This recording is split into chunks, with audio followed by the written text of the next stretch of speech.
Good morning, everyone.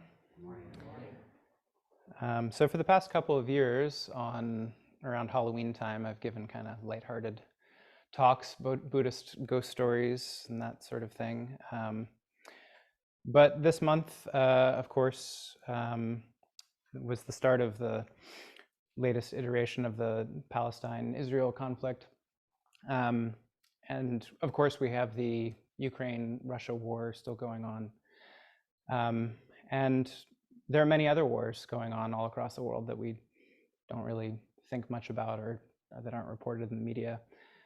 So I thought I'd take this opportunity to talk about a different kind of horror, a real horror. So unfortunately, it will be a little heavy talk compared to a lighthearted one. But I'd like to start with the lyrics of a song that maybe some of the older members of the audience might remember.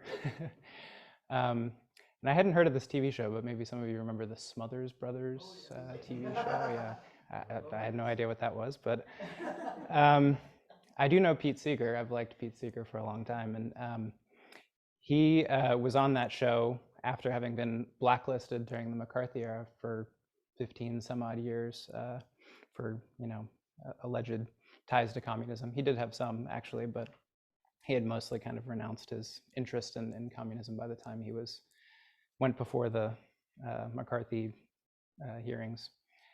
But his first performance back on national television was this song called "Waist Deep in the Big Muddy," which I don't know if maybe some of you remember. So this was performed. He tried to do it first in 1967, and it was censored. And then the Smothers Brothers apparently sort of insisted that he be allowed to do it. And he came back in 1968 and performed it again. And I think this song is sort of interesting because it has an obvious anti-war message, but it also can sort of be read in a Buddhist way. Obviously, Pete Seeger didn't intend that; he's not a Buddhist. But so I just thought I'd read the lyrics to the song. It was back in 1942. I was a member of a good platoon. We were on maneuvers in Louisiana one night by the light of the moon. The captain told us to ford a river. That's how it all begun. We were knee-deep in the big muddy. The big fool said to push on. Well, the sergeant said, "Sir, are you sure this is the best way back to the base?" "Sergeant, go on. I forded this river about a mile above this place. It'll be a little soggy, but just keep slogging. We'll soon be on dry ground." We were waist-deep in the big muddy. The big fool said to push on. Well, the sergeant said, "Sir, with all this equipment, no man will be able to swim." "Sergeant, don't be a nervous Nelly," the captain said to him. "All we need is a little determination. Men follow me, I'll lead on." We were neck deep in the big muddy. The big fool said to push on. Well, all at once the moon clouded over. We heard a gurgling cry. A few seconds later, the captain's helmet was all that floated by. The sergeant said, "Turn around, men, I'm in charge from now on." And we just made it out of the big muddy with the captain dead and gone. We stripped and dived and found his body stuck in the old quicksand. I guess he didn't know that the water was deeper than the place he'd once before been. Another stream had joined the big muddy about a half mile from where we'd gone. We were lucky to escape from the big muddy when the big fool said to push on. Well, I'm not going to point any moral. I'll leave that for yourself. Maybe you're still walking, you're still talking. You'd like to keep your health. But every time I read the papers, them old feelings come on. We're waist deep in the big muddy. The big fool says to push on. Waist deep, neck deep, soon even a tall man will be over his head. We're waist deep in the big muddy. The big fool says to push on.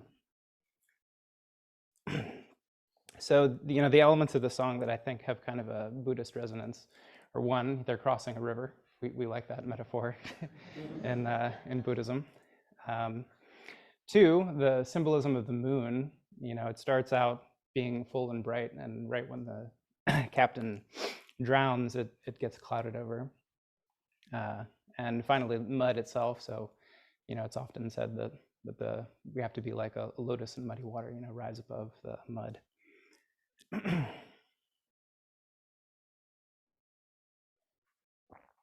So, I think we can kind of see this as a parable of the wrong way to try to cross a river.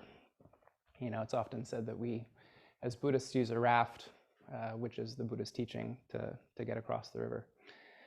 But if we take the path of war, which is, of course, what's being contested here in this song, we're much more likely to drown than actually make it across. And the moon in Zen teaching in particular represents the teaching, and it can get clouded over if we have these kinds of, I don't know, if we really get behind war and killing and all of this. So I'd like to start a little bit with kind of my own background on the topic. So, of course, anyone living in the United States in 2001 experienced 9/11 in one way or another. I grew up in the DC area, so it was a little more kind of direct for me in some ways. And I remember pretty distinctly being at school. So I was in my second year of high school, and they had just put these TVs in all of the classrooms, and someone came by in the morning, like right after the first building had been hit, and said, "Oh, like turn on the TV, there's been some horrible accident," because at first everyone thought that that's what it was. And so, we had the TV on with one of the buildings in flames, and everyone was like, "Oh, this is such a horrible accident." And then we saw live the second plane hit the second tower. And then, later in the day, of course, the Pentagon was hit, and then I got picked up from school by my parents, and my mom was like really scared, she was sort of begging my dad to leave town, that we should go to Delaware because there might be a full-scale invasion coming or something. And, my dad was a cooler head and said, it'll probably be fine. So, that memory really sticks with me. And I was only, I lived 5 miles from the Pentagon, so you could see the smoke from behind our house, And so that year and the year after were pretty, I think, formative for me. I, as a kid, was like not a very serious student. I was more into sports and hanging out with friends and trying to be cool and stuff. But I think for me, 9/11 and then the Iraq War really made me pay attention to political stuff more. And so, I don't know, the past month since October 7th has sort of brought back some of these feelings for me. So I've struggled with how to present this topic because there are a lot of kind of more overtly political things that I'd like to say on the topic, but it's can be hard to separate what we as Buddhists really derive from our practice versus just pre-existing opinions that we already had. And for me, I know that I had already formed the opinions that I have today on this subject, before I really practiced Buddhism. So I want to try to stick to scriptural stuff and what Buddhists have said. I even called a couple of friends to sort of get their advice on how to present things. And sort of the main 2 points that I'd like to focus on are one, just the value of human life and Buddhism's sort of unique commitment to nonviolence. And then the second thing, which is I think more difficult, is discerning what our responsibility is as Buddhists, given that these are sort of distant wars, but nonetheless they're, in some cases funded by our tax dollars.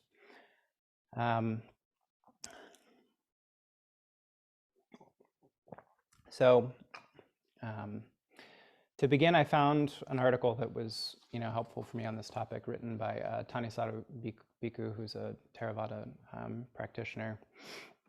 And he wrote an article for Tricycle last year, I think, I assume in response to the war in Ukraine. And it was called At War with the Dharma. And so I'd like to read the first few paragraphs of it. So he says, "There's a depressing pattern in human behavior that Mark Twain noted more than a century ago, and it's still with us. The powers that be want a war. Politicians and the media start beating the drum, denouncing the evil intentions of the enemy and calling for all patriotic citizens to attack them. At first, people are reluctant to go along, but then religious leaders jump on the bandwagon, telling their followers that it's their sacred moral duty to support the war machine. Soon the whole country is aflame with the moral need to fight the enemy. Those few who question this need are branded as traitors. Young men march off to battle only to find out how ghastly war actually is. They realize that they were duped and that their side is not as virtuous as they had been led to believe. Many of them are killed. Those lucky enough to return home tell their families and neighbors, never again will they be tricked into going to war, ever again. But then, after a while, the powers that be want another war. Politicians and the media start beating the drum.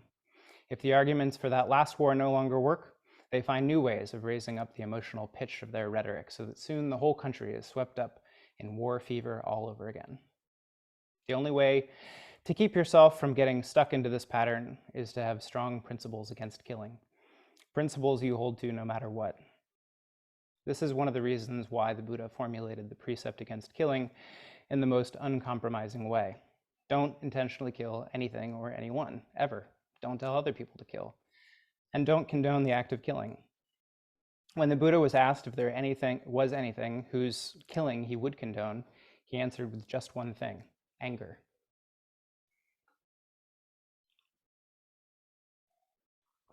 So for those of you who are too young to remember kind of the post 9/11 vibe, the sort of degree of sort of hatred that we all had and anger for really anyone who we might associate with what happened in 9/11, justly or unjustly, was pretty staggering.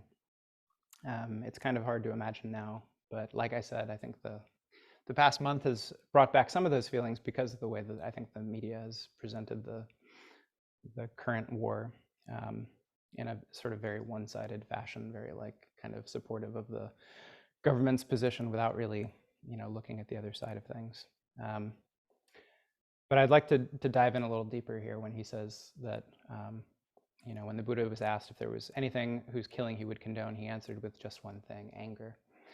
So this comes from a short sutta in the Pali Canon, and I really liked this. So this is from a section where it's various deities that are in conversation with the Buddha. So it begins, as she was standing to one side, a devata recited this verse to the Blessed One. So a devata is sort of like a minor god. What should one kill in order to sleep at ease? What should one kill in order not to grieve? The slaying of what one thing does Gautama approve? We should kill anger in order to sleep at ease. We should kill anger in order not to grieve. The noble ones have praised the slaying of anger with its honeyed tip and its poison root. For having killed it, you do not grieve. So I really like this phrase, its honeyed tip and its poison root. Because it can feel really good to be angry, we can feel really justified, and that it's a proper expression of our righteous indignation. But the Buddha points out that it always has a poison root. The essay, I won't read the whole thing, but he goes on to say also that the nonviolence offered by Buddhists should be understood as a sort of gift to the whole world. So this comes from another short sutta. And the Buddha says, now there are these 5 gifts, 5 great gifts: original, long-standing, traditional, ancient, unadulterated from the beginning, that they are not open to suspicion, will never be open to suspicion, and are unfaulted by knowledgeable contemplatives and Brahmins. Which 5? So I'm just going to talk about one of them. There is a case where a disciple of the noble ones, abandoning the taking of life, abstains from taking life. In doing so, they give freedom from danger, freedom from animosity, freedom from oppression to limitless numbers of beings. In giving freedom from danger, freedom from animosity, freedom from oppression to limitless numbers of beings, they gain a share in limitless freedom from danger, etc. This is the first gift, the first great gift. So the idea is, not only is it a gift to others that you're opting out of violence, essentially, so people can know that you're never a threat to them, but you also gain in that, because kind of, in not threatening others, you're that much less likely to have it brought upon yourself as well. Tanisaru Bhikkhu goes on in his article to say that, we can still help in times of war by providing things like food and clothing, shelter and medicine. We don't need to completely run away from the situation. We can still do something positive. And he says, better yet, you can get them to follow the precepts of the participants of the war. And he cites another passage here that I won't read, but basically it's kind of an interesting text because it's part of the Pali canon, but he says, that there's 4 types of Buddhist practitioners: those who don't practice and don't inspire others to practice, those that practice but don't inspire others to practice, and those that do both. They practice and inspire others to practice are sort of the highest model.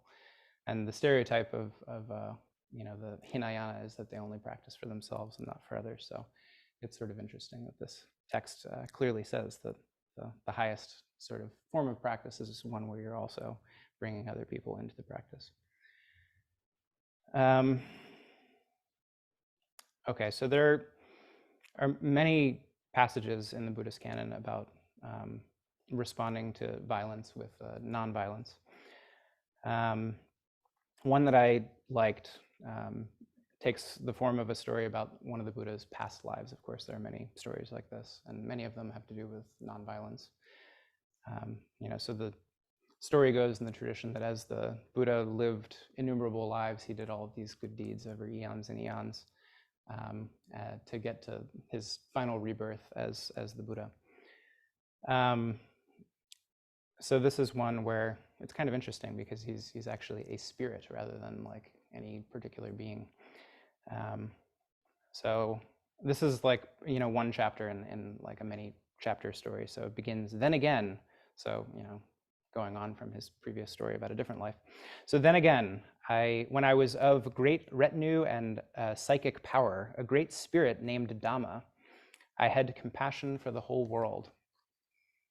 Establishing the populace in the 10 the 10 ways of skillful deeds, I wandered from village to town with friends and associates. I didn't look up what the 10 ways of skillful deeds are, but you can imagine, I guess, various good things. A wicked, miserly spirit promoting the 10 wicked ways was also wandering the earth with his friends and associates. The righteous and unrighteous, we were each other's foes. Slamming chariot shafts, we collided together. A dreadful quarrel ensued between the good and the ill. A great war loomed, aiming to push the other off the road. If I had been upset with him, if I had broken my asceticism, I could have reduced him to dust, together with his companions. Nevertheless, for the sake of guarding my ethics, I quelled my mind. I left the road with my folk, giving it to the wicked one. As soon as I left the path and I had quelled my mind, the earth opened up for that wicked spirit.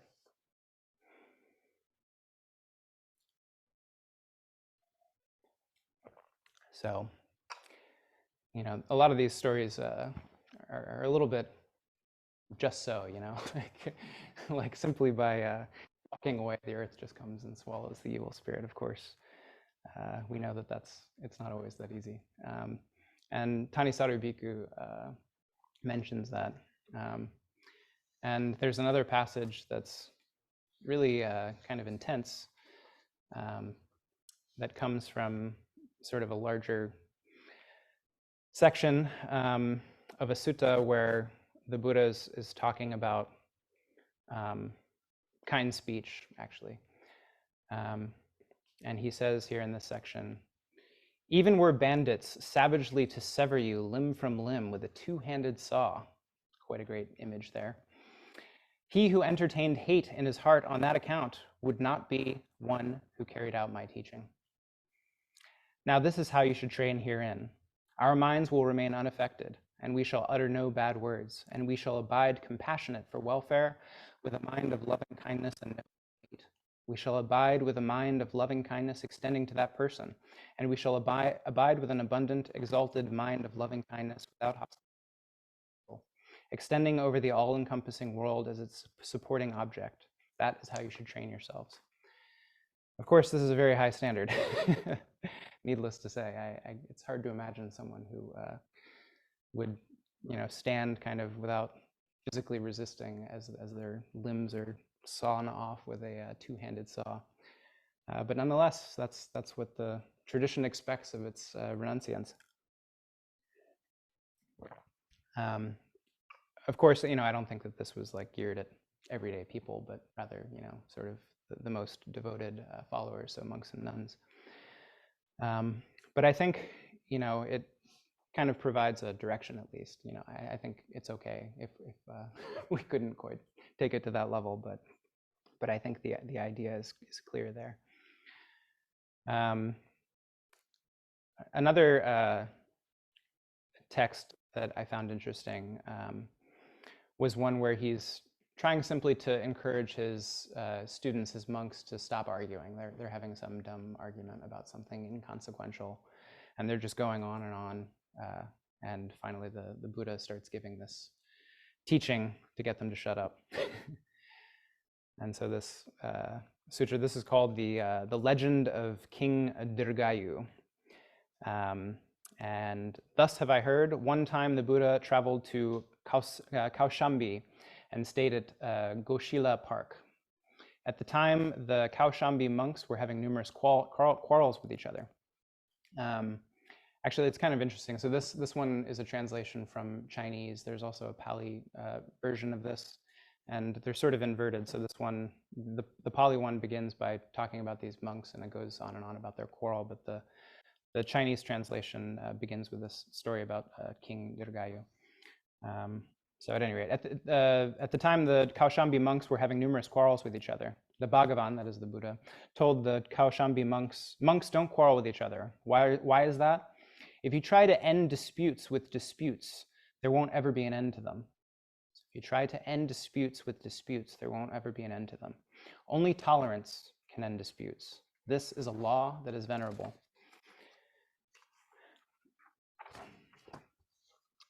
Why is that? Once in the past, the king of Koshala was named Dirgayu, and the king of Kasi was named Brahmadatta. These two kings were constantly at war with each other. Brahmadatta, the king of Kasi, raised a fourfold army of elephant troops, horse troops, chariot troops, and foot troops. Having raised a fourfold army, King Brahmadatta led his army going to war with Dirgayu, the king of Koshala.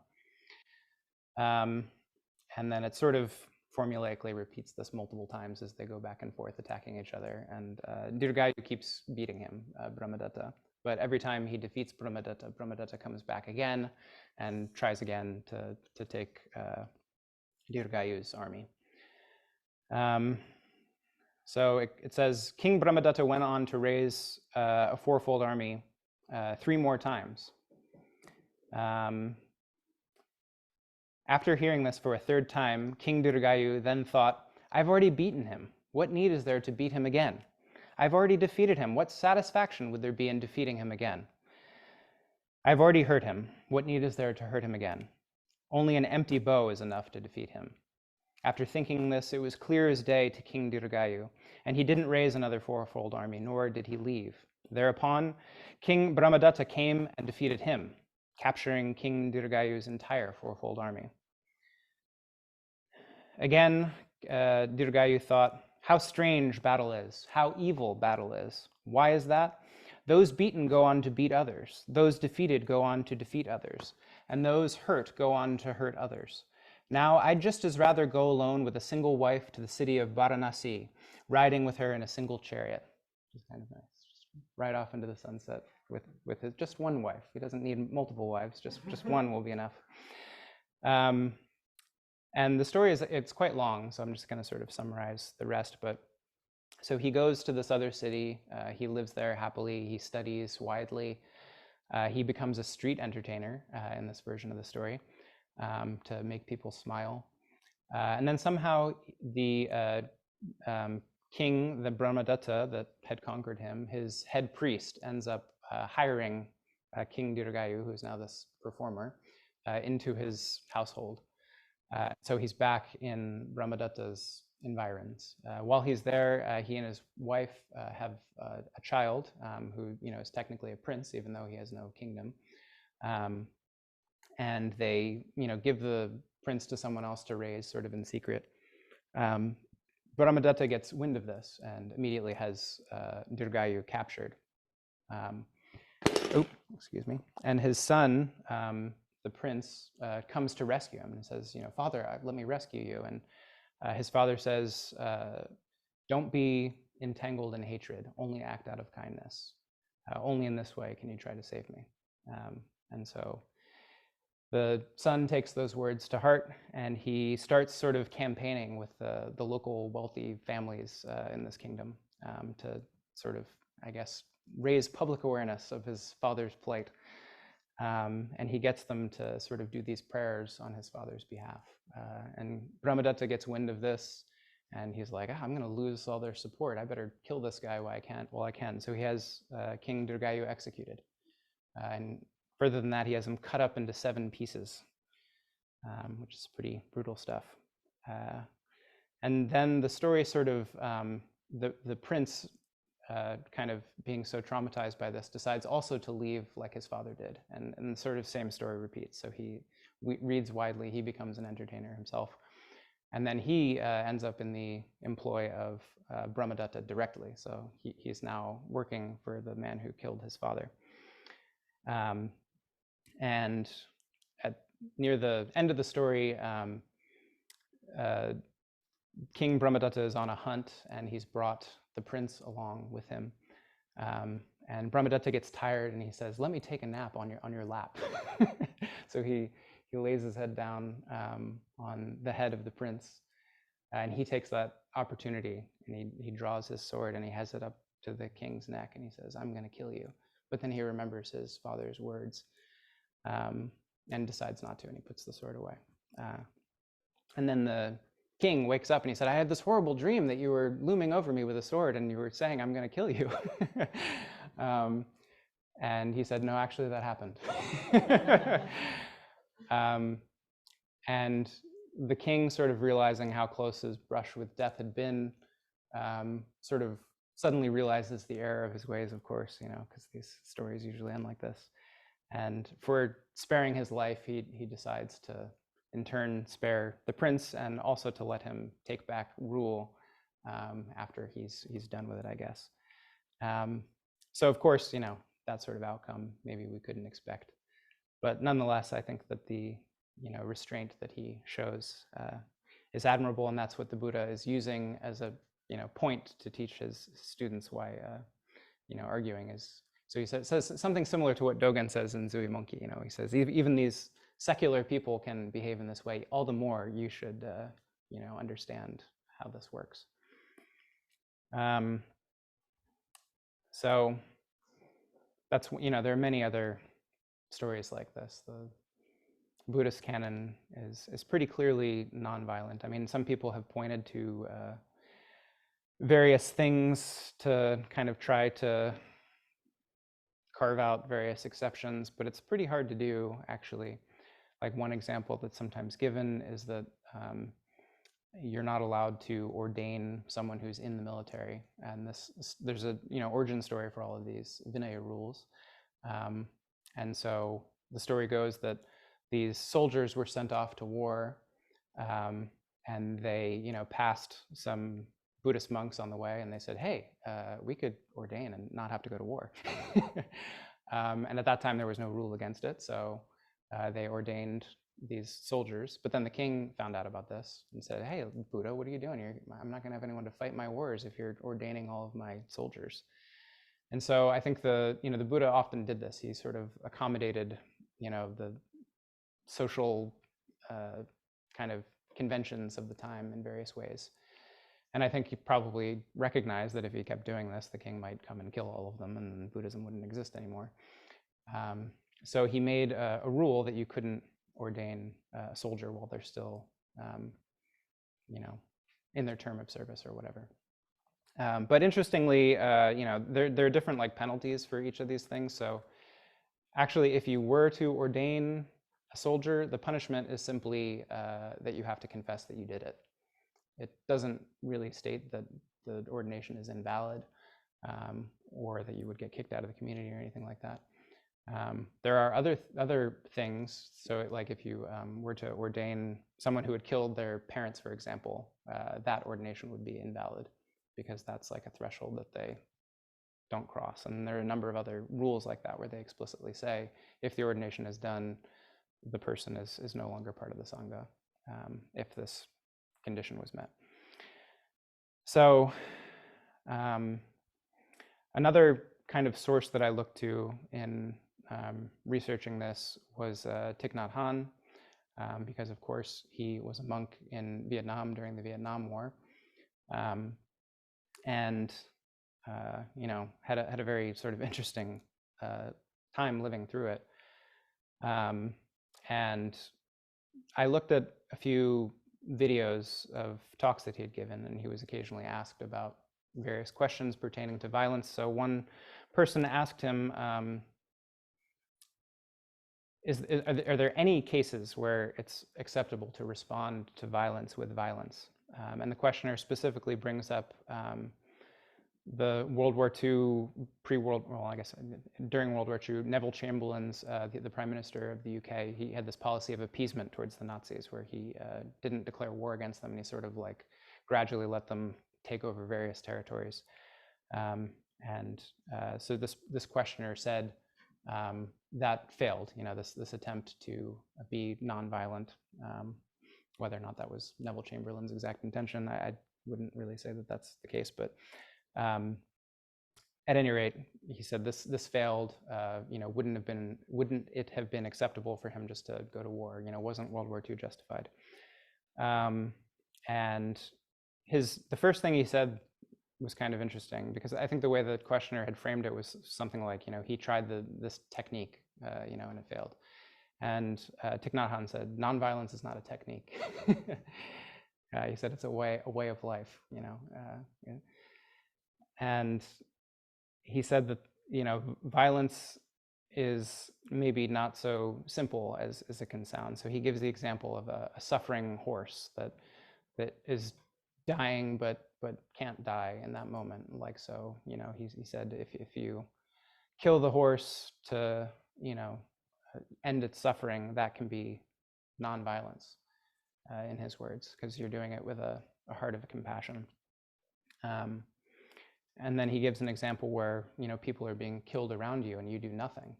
He says that is violence, because you're not acting with compassion. You're simply saving your own skin.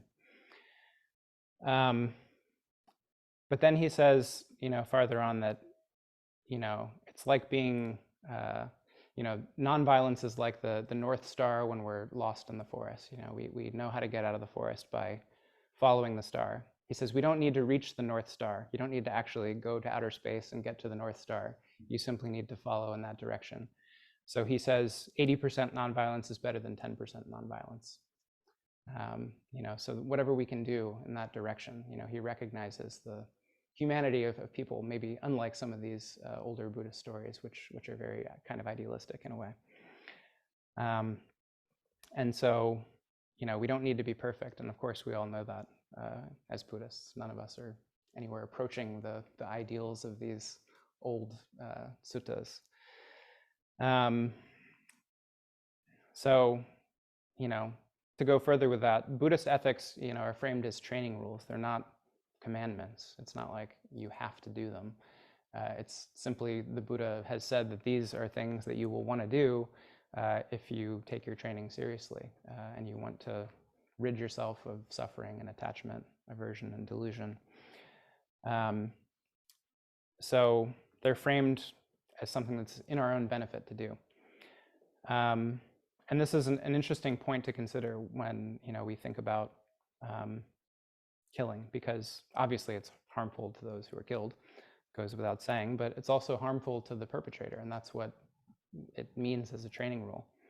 And to give you an example of this, going back to Iraq and Afghanistan, so something like 7,000, a little over 7,000 American soldiers died in those two wars. 30,000 veterans have died from suicide since then, which is pretty shocking. So, something like 4 times the number. So I think it's clear that being subjected to that kind of violence as the perpetrator is also very harmful. And so when I think about these conflicts, I think about Russia and Ukraine. Like, Ukraine is obviously fighting a defensive war, and they were invaded by a much more powerful country. There are complex geopolitical things behind all of it, but at the end of the day, I think that that's true. But on the other hand, if you look at the Russian side, they're sending these young kids out to do all this killing, sometimes just taking people out of prison and saying, go be cannon fodder.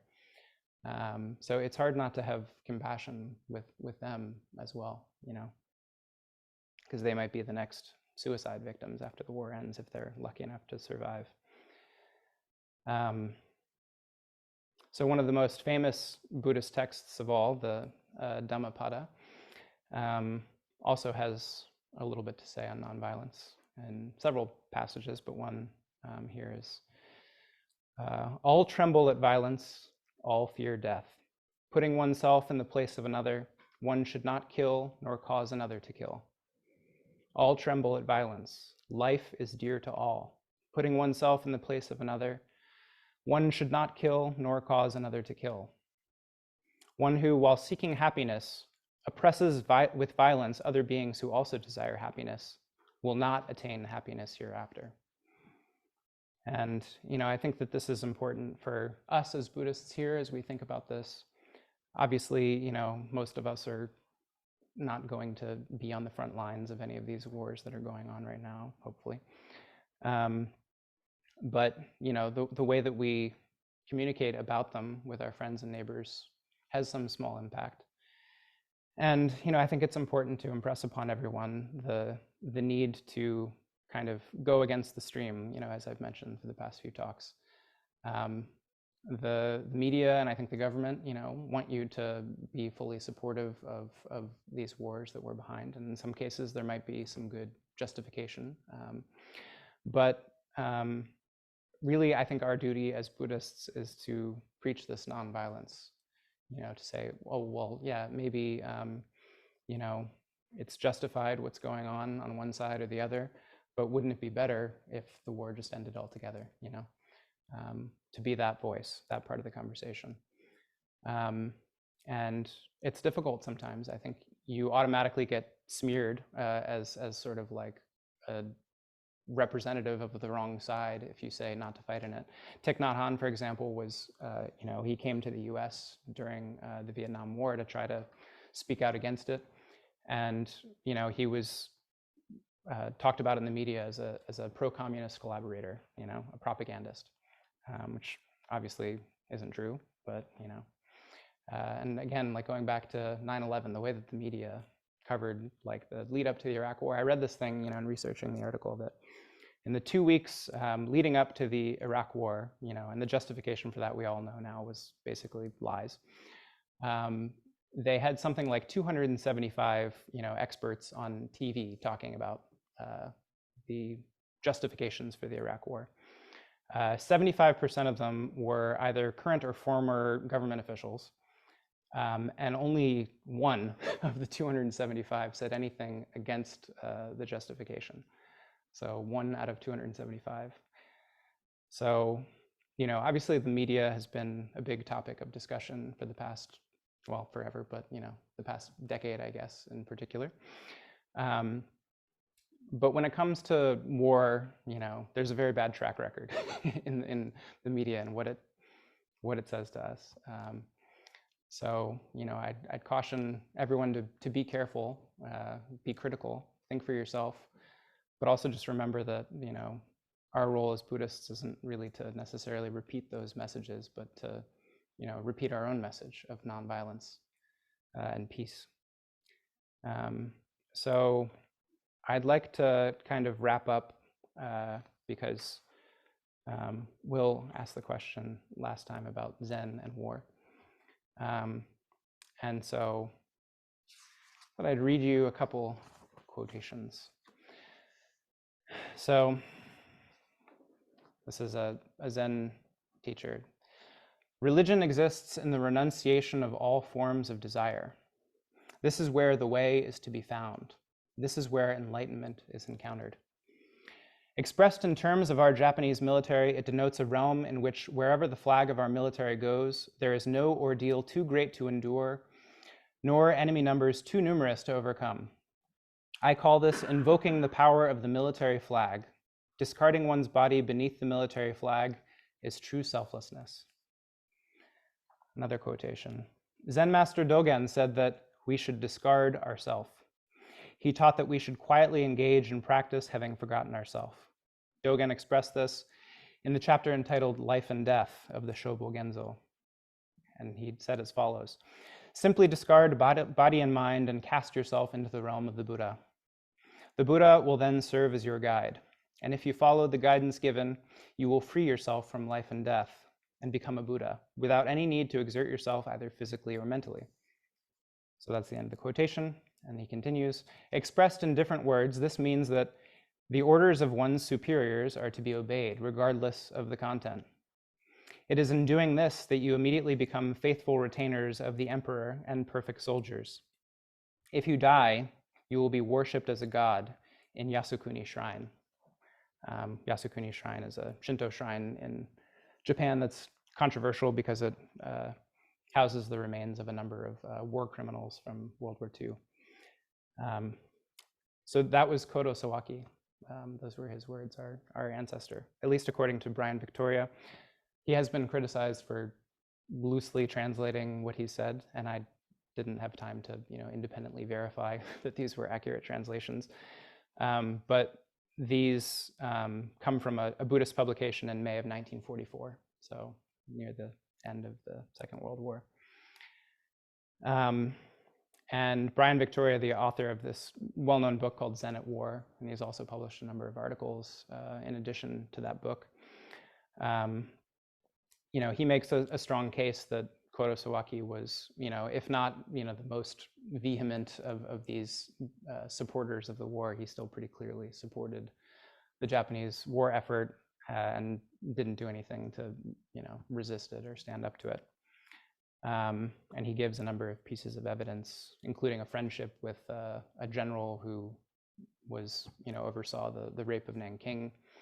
So some pretty damning stuff in there. So Todo-san, in his introduction to the Zen teaching of Homeless Kodo, talks a little bit about this issue.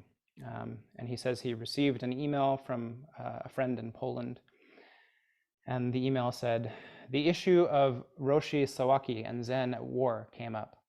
I'm wondering what you would answer to somebody, somebody who says, Sawaki is dangerous and not a Buddhist master at all.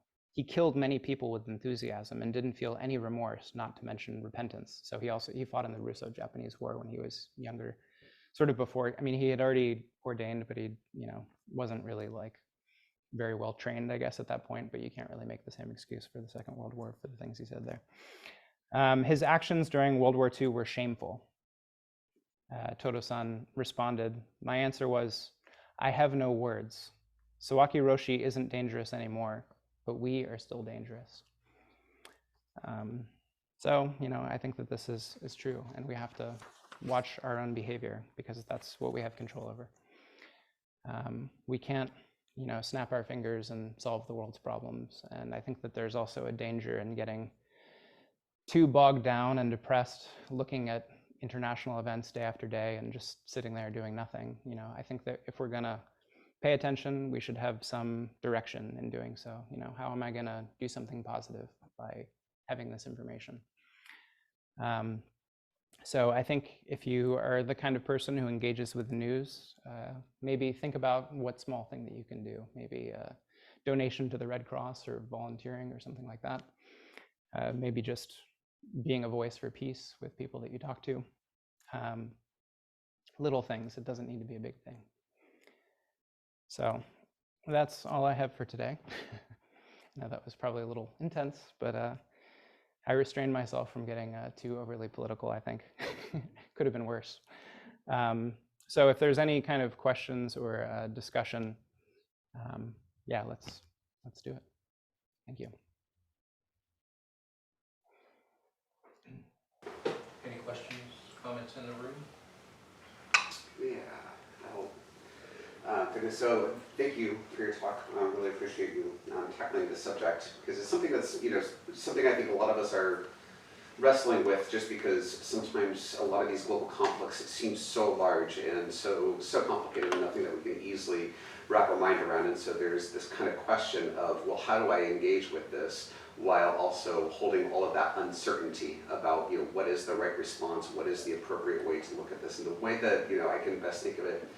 Here in my, as I, work in a university, I teach classes, and I have a lot of students who have very strong connections to Israel, or to Palestine, or to Ukraine, or to Russia, or to Azerbaijan, or whatever the case may be, where there are things that are going. But I think when I'm reading the news, or I'm engaging with a lot of this type of stuff, that I know that there are people that are right there in front of me who are bearing this burden a lot more heavier than I am. And so I think that one of the things that we can really kind of take from this, our what we take in from interconnectedness is to know that a war is not just confined to the Middle East. It's not just confined to Eastern Europe. It's going to be right there in front of you at all times. And to me, that's, since I really don't know what might be the appropriate course of action, that just seems to be the way that I can best take into account, like, the Bodhisattva precepts, and just understanding the burden that's right before me at this particular moment. Maybe there's something I can do for this student, give them, a couple extra days to finish a paper, or say a kind word. Maybe there's not much other than just sitting there in recognition, but that's just kind of, I don't know if I really have a question as much as just to be able to think about how I've been kind of processing this and taking into account my daily life. Yeah, no, I think that's an excellent point. So many people carry the pain of these conflicts, whether or not, they might have strong connections, or they might even not. It might just be, from being anxious about reading all this stuff. And I think you're right, really deeply listening to people, not being quick to immediately, give the counterpoint or whatever, and to win the argument. I was quite proud of myself, I must say, because I have very strong opinions on most political things. And I'm also, we have a precept of not giving rise to anger, and of course, it has a honey tip and a poison root, as we heard. But, I can be angry often, as we all can. I don't know, maybe more than some. And, one of the people that I called was a very close childhood friend of mine, whose father was in the IDF, fought in the Yom Kippur War. And, I called first a friend, who sort of, also Jewish, but who sort of shares more my views on Palestine-Israel conflict. And, my other friend, the one with the father who was in the IDF, immediately said something that was, very pointed, and that I, had this instant reaction, I want to respond to that and, say that she's wrong. But I was able to restrain myself for once, and I just didn't say anything. And, continued to listen, and we had a really nice conversation.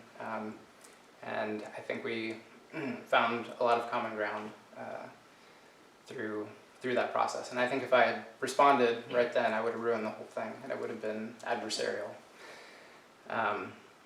So, that was a teaching to me, that I somehow gave myself. So I think that's really crucial and a good point. So thank you. Hannah says something. So something I've been thinking about is one of my favorite films is this sort of transgressive Tarantino-esque style film called Seven Psychopaths. And what's really interesting about this film is that everyone's involved in this conflict that is causing a lot of suffering and death, and it's those who are willing to die for the sake of nonviolence that actually change the situation. I heavily recommend it. And something that I often find myself thinking about is that this is a very micro scale, crime world conflict going on in this film. But in the context of war, if you're dealing with a conflict, you recognize that there are genuine grievances on all sides, and maybe even everyone sees themselves as fighting in self-defense. The decision to, stand for nonviolence can theoretically lead to people on your side dying. And so, it's not even just your life that you are, putting out there. You are putting the lives of other people. And so I guess I sometimes find myself wondering, especially when we see ourselves as fighting in self-defense, we are more likely to find it easy to justify war crimes. And so there's kind of this thing that I find myself wondering is how do we actually bring nonviolence into a situation where it's more than just our own life that's at stake? Mm-hmm. Yeah, I mean, there's so many kind of, I think, hypothetical possibilities that could happen, and I think that these sorts of cases get discussed when we talk about nonviolence or particular ethical approaches to various situations. And I think that you're right, there definitely could be situations where making a nonviolent choice could lead to the death of someone else. There's some famous stories about soldiers who have fought in World War II or the Korean War that had strong religious convictions, and they went but didn't carry a weapon. They would just act as a medic basically, or support. And you can imagine this is a scenario where someone was shot right in front of that person, and if they had a gun, they could have prevented it or something.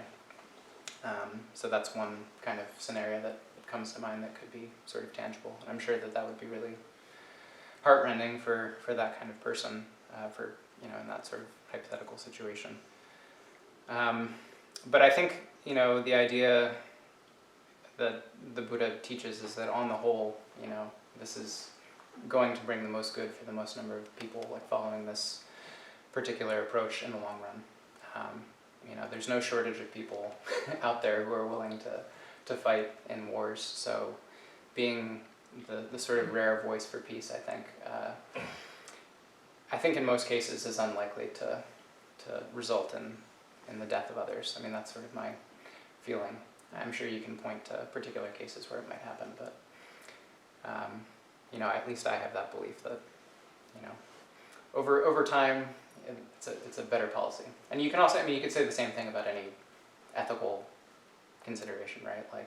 Lying or something, there might be certain cases where you could lie to save someone's life, but generally speaking, lying is a good, or not lying rather, is a good policy to follow, But yeah, I think that's a good point, and we should consider that too.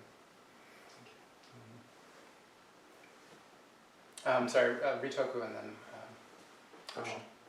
Well, that was a wonderful, very, very intense Dharma talk, and it deals with issues I've been struggling with most of my life. Coming out of a military family, when I was in high school, that was the Vietnam War. I had to register for the draft. And I applied for conscience objector against military service. I'm sorry, against combat service. Not service, just combat service. And my argument was particular about the Vietnam War, because that was when that was going on. That's probably the first philosophical paper I wrote, because they want you to write, an explanation of your position. Right.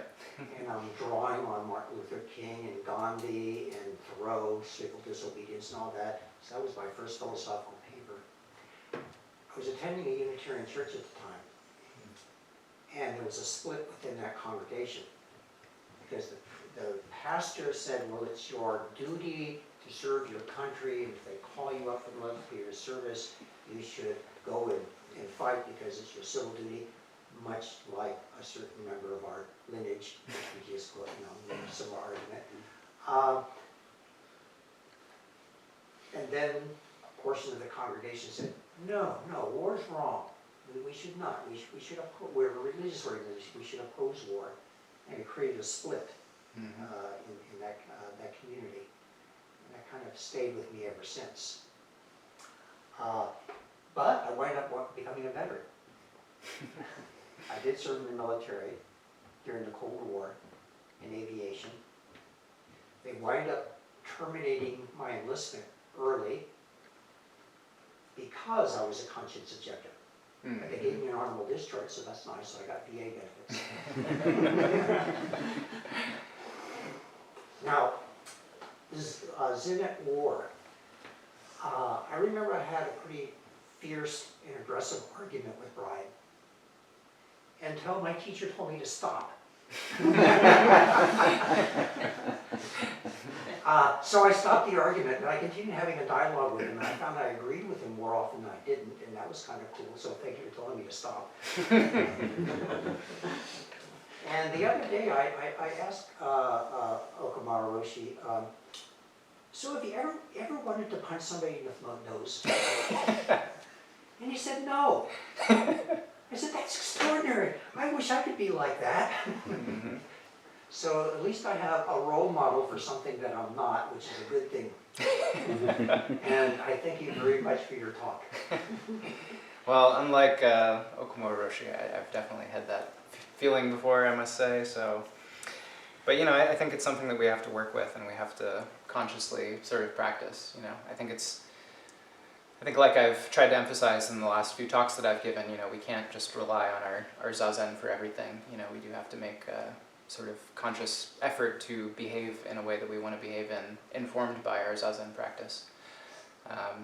So I think it takes, you know, discipline and training to not want to punch people in the face. And it's worth undertaking, I think. So we can both continue to try.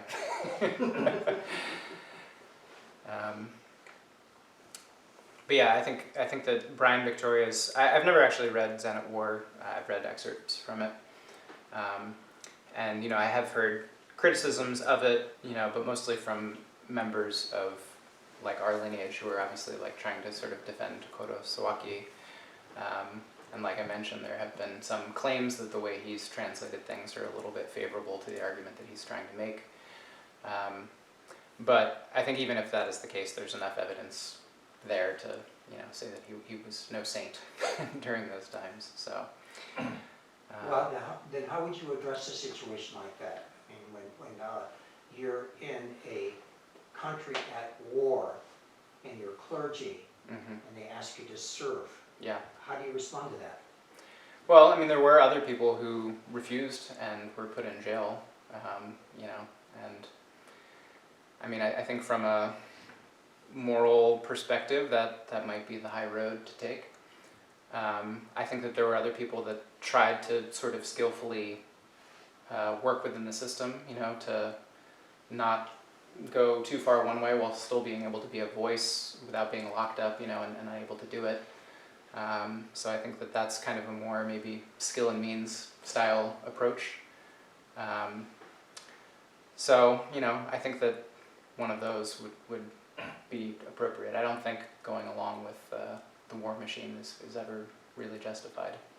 So, you know, I think for better or worse, that's what Kodo Sawaki did. I think that there's evidence that he regretted it, you know, after the war. So yeah. Sorry, Hoshin and then Jeff. You mentioned role model. My dad was a pacifist without realizing he was a pacifist. And I can remember talking with him about World War II. He served in the South Pacific, but he was a radio operator. And, you know, he just boldly expressed his reluctance to go and talked about how he just hated the whole time he was there. However, he felt like he needed to do it. I don't think he ever shot a gun except in basic. So, and then I'm of Vietnam era, and as soon as I was out of high school and turned 18, I had to sign up for the draft, and I had just enrolled at IU for the first time, and I remember sitting in a parking lot. He used to sit at the stadium in the parking lot and wait for the bus to go to the classes. And I sat there for 3 hours as they read off the draft numbers. And I was lucky enough to have a high enough number, but in having a conversation with my dad around this, And he just said, well, what if your number comes up? I said, well, I'm probably going to go to Canada. He said, good idea. And when and I've thought about this a lot lately, is my father is probably the person that's most responsible for directing me towards a Buddhist practice. He was, he worked hard against his anger, and I feel myself doing the same thing. I'm a lot like him. But I think it's very helpful to have somebody that's an inspiration like that. It seems like it's sort of an intrinsic thing in our natures to be violent and to strike out for what we want or think is ours. And so to actually have somebody as a role model like that's kind of a wonderful thing.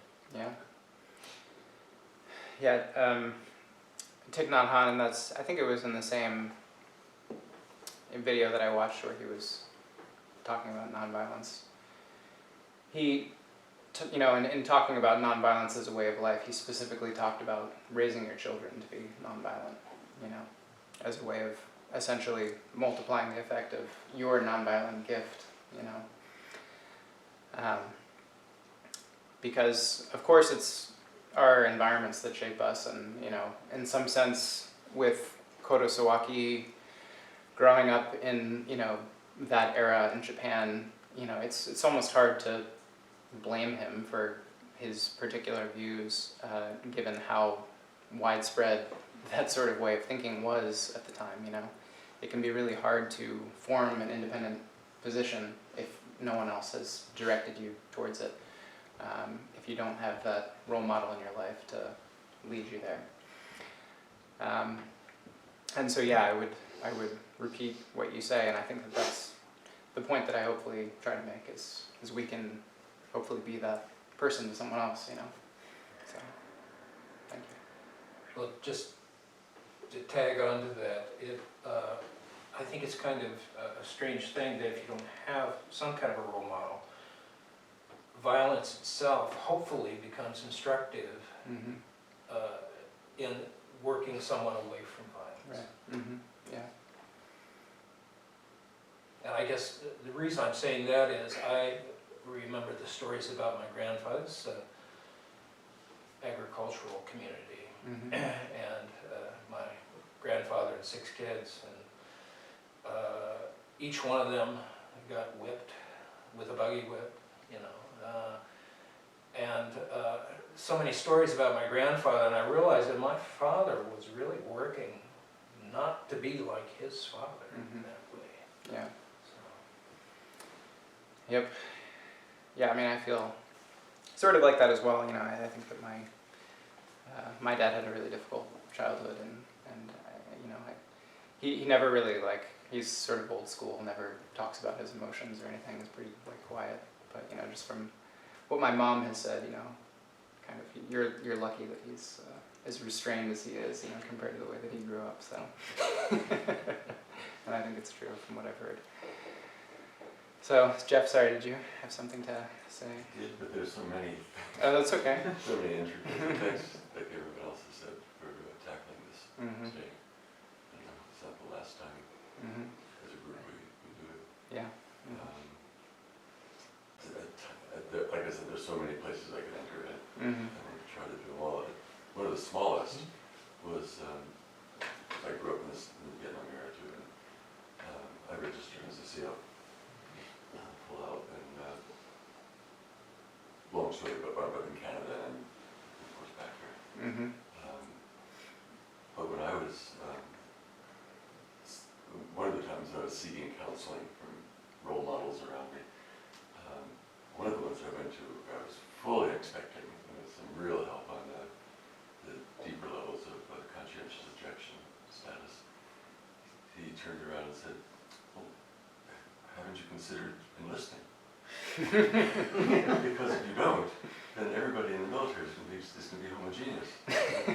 Mhm. So that was his helpful suggestion, which I did not find helpful at the moment. And the other thing I was going to mention along the way, in response to a couple of your phrases, that we really have close to us in this country and elsewhere in the world, lots of writings and other legacies of people who have dealt with these things Mhm. really, really deeply, not necessarily as Buddhists, but in ways Right. that are really compatible, of course, including Pete Seeger, like you said. Mhm.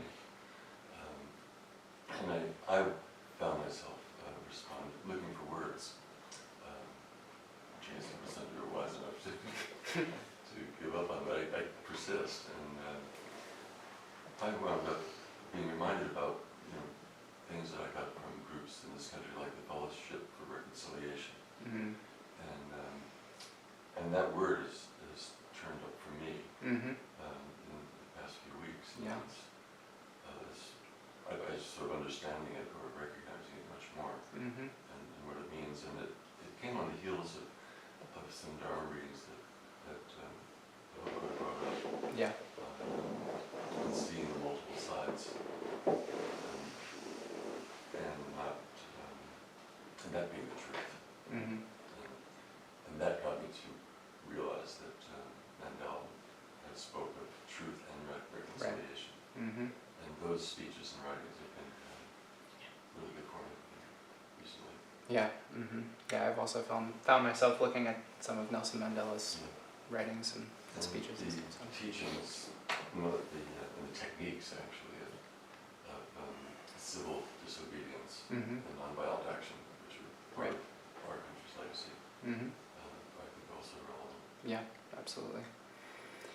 Yeah. Thank you for that. I mean, it's nice to hear from your generation, on this, because I feel like that. Yeah. Obviously, there was such a strong anti-war movement. I feel like there was kind of also during the Iraq War, but it was different, in a way. It wasn't quite the same, and maybe smaller in scope, and the number of people that had like kind of a lasting effect on. I feel like, people like me are not maybe so common, who sort of took it to heart so much.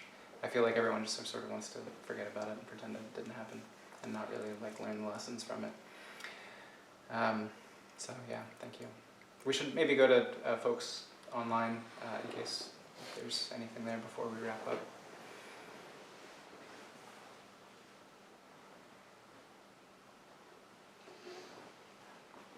Is there anything from folks online?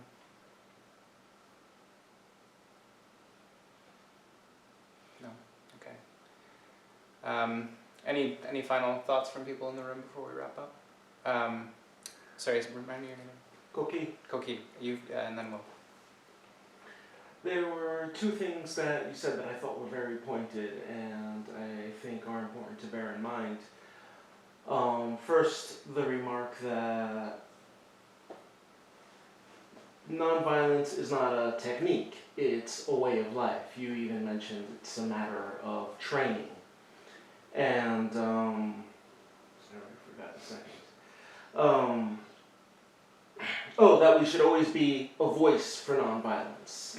And I think that a lot of the times, just as we think about things, we're inclined to construct these sort of trolley problems of like, you have one person on one track, 5 people on the other. Do I, pull the lever to save the 5 and kill the 1? And nonviolence is more about cultivation of this virtue rather than in the case of the trolley problem, imagined, but even in real world situations.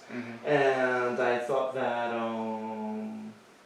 that aspect of it was very important, that 80% nonviolent is better than 10%.